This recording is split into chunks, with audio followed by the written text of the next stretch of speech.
රැට whistle ගහන්න එපා. පෙරියොතේ තෙල් බෙදුම් කාලා රැට එළියට යන්න එපා. තනිවෙයි. අපි පොඩි කාලේ ඉඳන් මේ වගේ කතා ඕන තරම් අහලා තියෙනව නේද? ඇත්තම කිව්වොත් අපි මේවට බය වුණා. සමහර වෙලාවට අදරට රැට විසිල්ලක් ගියොත් පොඩි චකිතයක් හිතර එනවා. හැබැයි ඔය කවදා හිතුවද අපේ ආච්චිලා සීලා මේ වගේ කතා හැදුවයි කියලා? මේවා පිටුපස තියෙන්නේ ඇත්තටම භූතය ගැන කතාවක්ද? නැත්නම් අපිට නොතේරෙන වෙනම හේතුවක්ද? අද අපි කතා කරමු ලංකාවේ අපි හැමෝම අහපු ඒ අමුතු විශ්වාස කීපයක ඇත්තම රහස ගැන.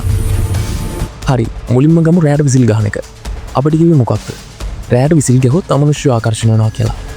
හැබැයි මේක ඇත්තම කතාව මේක නෙවෙයි. ඉස්තර ලංකාවේ ගම්වල මිනිස්සු ජීවත් වුණේ කැලෑබද ප්‍රදේශවල.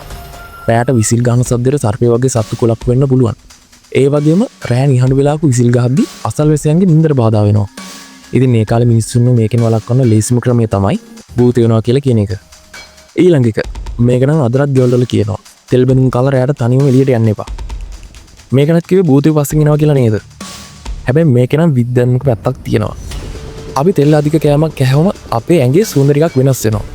වන සතුන්ට විශේෂයෙන්ම අලි වගේ සතුන්ට මේ සුවඳ ගොඩක් දුරට දැනෙනවා. ඉතින් රෑ කාලේ තනියම යන කෙනෙක්ට සතුන්ගෙන් අනතුරක් වෙන්න තියෙන ඉඩ වැඩි.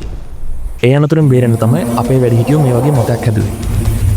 තව එකක් තමයි රෑට නියපොතු කපන්න එපා කියන එක. කොණ්ඩ බිරන්න එපා කියන එක. මේක හරිම සරලයි. ඉස්සර ලංකාවේ කරන්ට් එක තිබුණේ නෑනේ. කුප්පි ලාම්පු එළියෙන් නියපොතු කපන්න ගිහින් ඇඟිලි කැපෙන්න තියෙන ඉඩ ගොඩක් වැඩි. ඒ වගේම කැපෙන නියපොතු කෑම වලට වැටෙන්නත් පුළුවන්.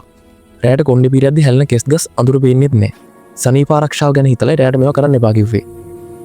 ඉතින් බලන්න අපේ වැනි මිනිස්සු කොච්චර බුද්ධිමත්ද කියලා. ඔවුන්ට ඕනුනේ අපේ ආරක්ෂාව. හැබැයි ඒ කාලේ විද්‍යාව ගැන පැහැදිලි කරනවට වඩා බය කියන එක පාවිච්චි කරලා මිනිස්සුන්ව පාලනය කරන එක හරි ලේසි වුණා. ඉතින් ඔයා මේ ගැන මොකද හිතන්නේ? ඔයා තාමත් මේවා විශ්වාස කරනවද? නැත්නම් ඔයා දන්න මේ වගේ තවත් අමුතු කතා තියෙනවද? පල්ලෙහෙන් කමෙන්ට් කරන්න.